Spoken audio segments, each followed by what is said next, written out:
Olá, meus queridos amigos. Bom dia, boa tarde, boa noite a todos. Que a paz do Mestre Jesus esteja em nossos corações e que a gente possa aproveitar os ensinamentos da sabedoria de Jesus no nosso dia a dia e em nossas vidas.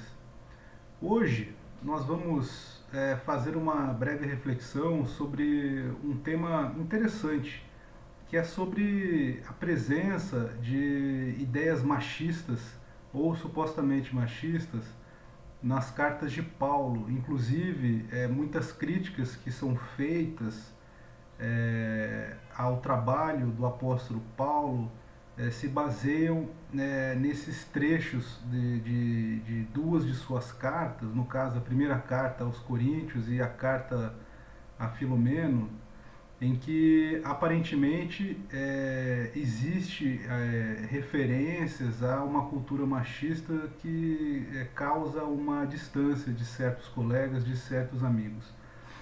A gente vai se ater especificamente ao que está na primeira carta aos Coríntios, que realmente é um texto que nos induz a esse pensamento e nos faz interagir de maneira mais crítica em relação a essa ideia bastante antiga, né, que permeia as sociedades humanas de subserviência do papel da mulher na vida social.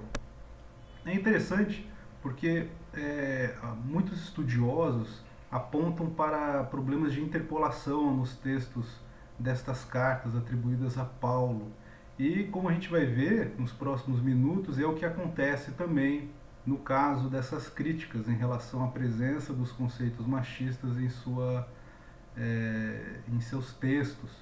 E é interessante porque a gente faz sempre um diálogo, um paralelo com o que é ensinado na doutrina espírita.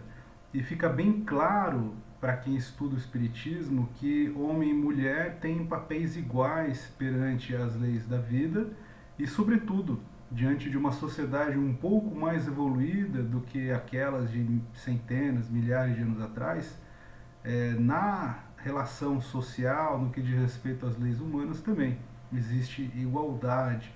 Eu vou colocar aqui na tela duas questões que eu tirei do Livro dos Espíritos, que realmente reforça essa questão de igualdade entre homem e mulher, nas questões 817 e 822. Na 817 a gente vê o seguinte: são iguais perante Deus o homem e a mulher e têm os mesmos direitos? Os espíritos respondem com uma outra pergunta: não outorgou Deus a ambos a inteligência do bem e do mal e a faculdade de progredir? Ou seja, ambas as criaturas têm condições de exercer a inteligência e discernir o bem e o mal para progredir, né? Ou seja, somos iguais. E na 822 também, olha a pergunta que Kardec faz: sendo iguais perante a lei de Deus, devem os homens ser iguais também perante as leis humanas? A resposta dos espíritos vai nesse sentido. O primeiro princípio de justiça é este: não façais aos outros o que não quereríeis que vos fizessem. Ou seja, amar o próximo como a si mesmo, né? E buscar a melhoria da vida do nosso semelhante faz com que sejamos iguais, homens e mulheres. Isso está no capítulo sobre a lei da igualdade do Livro dos Espíritos, capítulo na parte terceira. E aí, voltando à nossa questão das cartas de Paulo, especificamente na carta atribuída a Paulo aos Coríntios, a gente vê claramente uma interpolação, como eu vou colocar aqui agora, para a gente ter uma noção melhor, entre os versículos 34 e 36 do capítulo 14. Lá está realmente explícito esse pensamento machista. Permaneçam as mulheres em silêncio nas igrejas, pois não lhes é permitido falar, antes permaneçam em submissão, como diz a lei. Se quiserem aprender alguma coisa, que perguntem a seus maridos em casa, pois é vergonhoso uma mulher falar na igreja. Acaso a palavra de Deus originou-se entre vocês? São vocês o único povo que ela alcançou?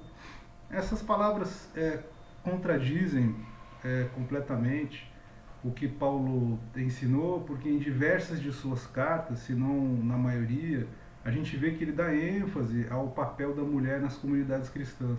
As cartas de Paulo foram direcionadas a diversos grupos do cristianismo primitivo para esclarecer dúvidas de como aplicar os ensinamentos de Jesus, de como resolver querelas, disputas, dentre outras divergências. E Paulo, no começo das cartas, e os seus seguidores também, que o ajudavam na elaboração destes textos, fazia questão de evidenciar o papel das mulheres, inclusive saudando primeiramente as mulheres e posteriormente os homens.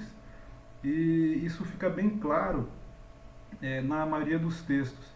E é interessante porque antes desse capítulo 14 em Coríntios, como a gente vai ver, no capítulo 11, olha só o que Paulo escreve. No Senhor, todavia, a mulher não é independente do homem, nem o homem independente da mulher.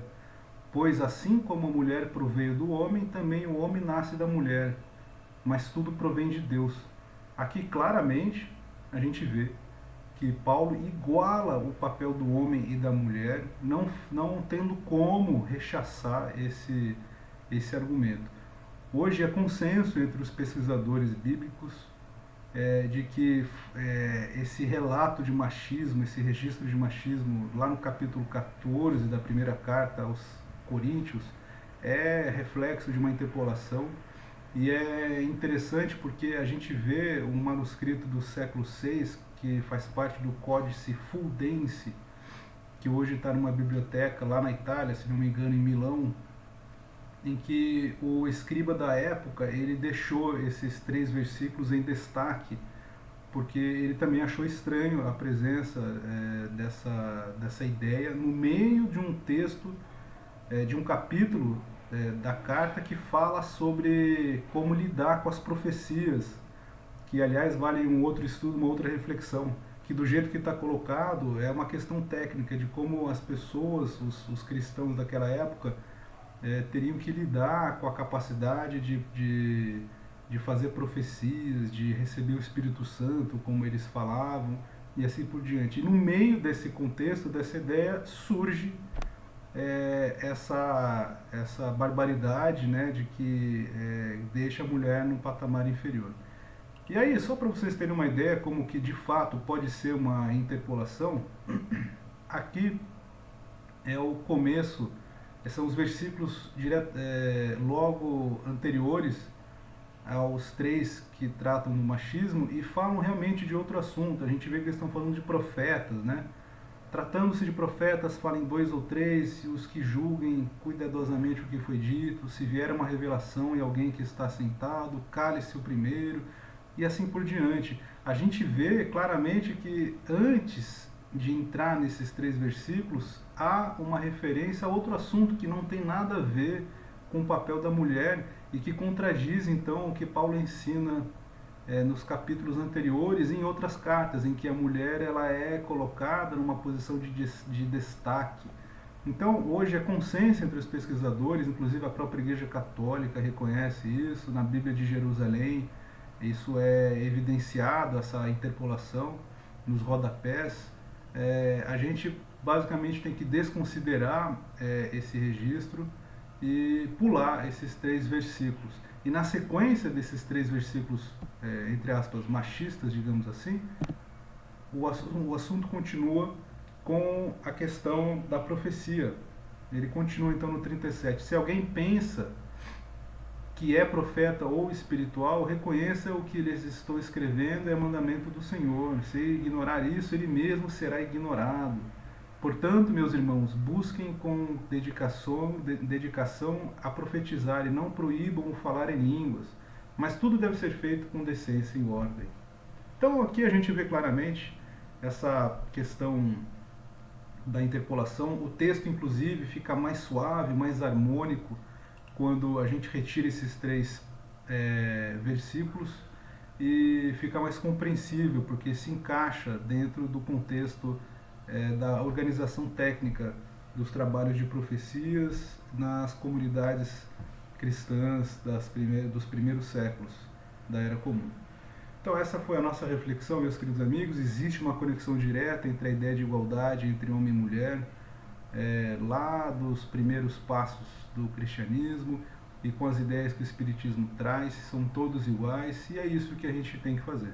Buscar a vontade de Deus e, sobretudo, expressar isso nas nossas ações cotidianas e permitir que esse sentimento de serenidade, de mais equilíbrio emocional, tome conta dos nossos, das nossas ações e do nosso mundo subjetivo, nosso mundo interior. Fique com Deus, meus amigos, e a gente se vê em breve. Até mais.